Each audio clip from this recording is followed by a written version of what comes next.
Hello students, Kumar study circle में आप सबका स्वागत है। आज हम लोग लॉर्ड डलहौजी द्वारा अपने शासनकाल में जितने भी कार्य किए गए हैं उसको एक ट्रिक के माध्यम से हमेशा के लिए याद करने की कोशिश करेंगे और तुरंत हमको याद हो जाए। माने इस प्रकार का हम कोशिश करेंगे कि हमें हमेशा जब भी कोई पूछे कि लॉर्ड डलहौजी ने कौन सा काम किया तो हमें एक बार भी सोचना ना पड़े, याद हो जाए। तो चलिए हम लोग एक एक इसके ट्रिक को और इसके पहले कार्यों को देख लेते हैं। तो लॉर्ड डलहौजी के शासनकाल में जो कार्य हुए थे, सबसे पहले ये देख ले लॉर्ड डलहौजी का जो कार्यकाल चला 1844 से लेकर 1848 तक चला। द्वितीय आंग्ल सिख युद्ध 1848 से 1849 में, पंजाब का विलय 1852 में किया गया। द्वितीय आंग्ल बर्मा युद्ध 1851-52 में हुआ। चार्ल्स बुट का शिक्षा नीति 1854, जिसे भारतीय शिक्षा का मैग्ना कार्टा और बहुत बड़ा अधिकार कहा जाता है। व्यक्तिगत सिद्धांत लागू अर्थात राज्य में हड़पने की नीति, सबसे पहले सतारा 1848 में हड़पा, फिर जैतपुर और संबलपुर को 1849 में, बागाट को 1850 में, उदयपुर को 1852 में, झांसी को 1854 में और नागपुर को 1854 में हड़पा और कुछ शासन के आधार पर अवध का विलय 1856 में किया। 1853 में प्रथम रेल मुंबई से थाने तक चली। 1854 डाकघर अधिनियम पास हुआ। इसी के समय 1856 में विधवा पुनर्विवाह अधिनियम का मसौदा तैयार हुआ। याद रखेंगे, ये जो 1856 में विधवा पुनर्विवाह का अधिनियम का मसौदा तैयार हुआ था, लेकिन जहां तक लागू हुआ था ये कैनिंग के समय। याद रखेंगे, विधवा पुनर्विवाह अधिनियम जो लागू हुआ वो कैनिंग के समय, लेकिन मसौदा जो तैयार हुआ था 1856 में, ये लॉर्ड डलहौजी के समय। तो क्वेश्चन पर डिपेंड करेगा क्वेश्चन कैसा पूछा जा रहा। अगर आपसे क्वेश्चन पूछे मसौदा कब तैयार हुआ तो ये लॉर्ड डलहौजी आएगा, और पूछा जाएगा कब लागू हुआ तो लॉर्ड कैनिंग आएगा। इस चीज को ध्यान में रखेंगे।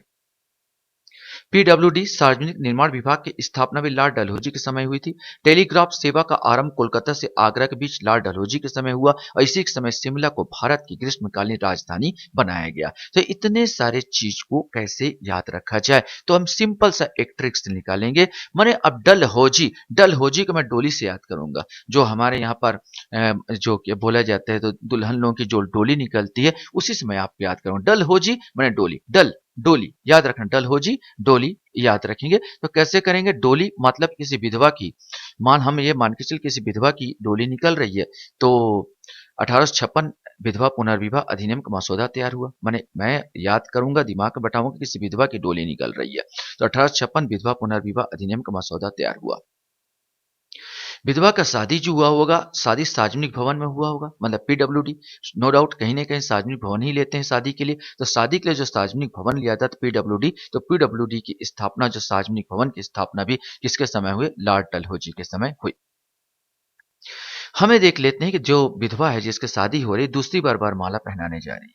किसी भी वर को दूसरी बार वरमाला पहनाने जा रही, तो बरमाला मैंने बर्मा, बरमाला बर से याद करेंगे बर्मा। तो द्वितीय याद रखना, द्वितीय 1851-52 में द्वितीय बर्मा युद्ध हुआ।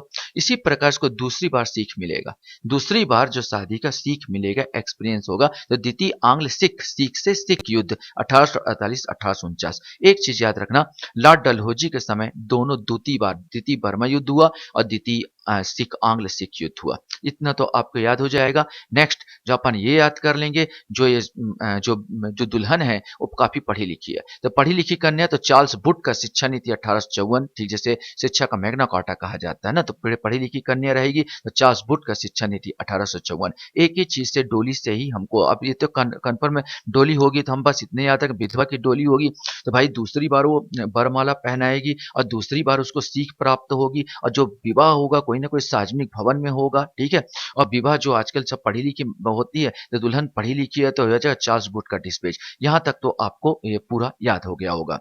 अब आगे हम ये देख लेते हैं कि मान लो दहेज की मांग, मैंने जहां जहां वो घर गई, इसलिए दहेज की नाम मांग होने लगी, मैंने हड़प नीति, दहेज की मांग होने लगी, हड़प नीति। इनके पिताजी, कन्या के पिता को दिन में तारे नजर आए। याद रखें, कभी कभी होता दिन में तारे नजर आए, वो अचेत हुए और संभल नहीं पाए और घाट पहुंच गए, मैंने मृत्यु घाट पहुंच गए। तो हम ऐसे याद करें, कभी कभी पूछ देते भाई ये सबसे पहले हड़प नीति सबसे पहले किसको हड़पा था? सबसे पहले सतारा, मैंने दिन में तारे नजर आए, तारे सतारे, मैंने सारे सतारा, सबसे पहले सतारा।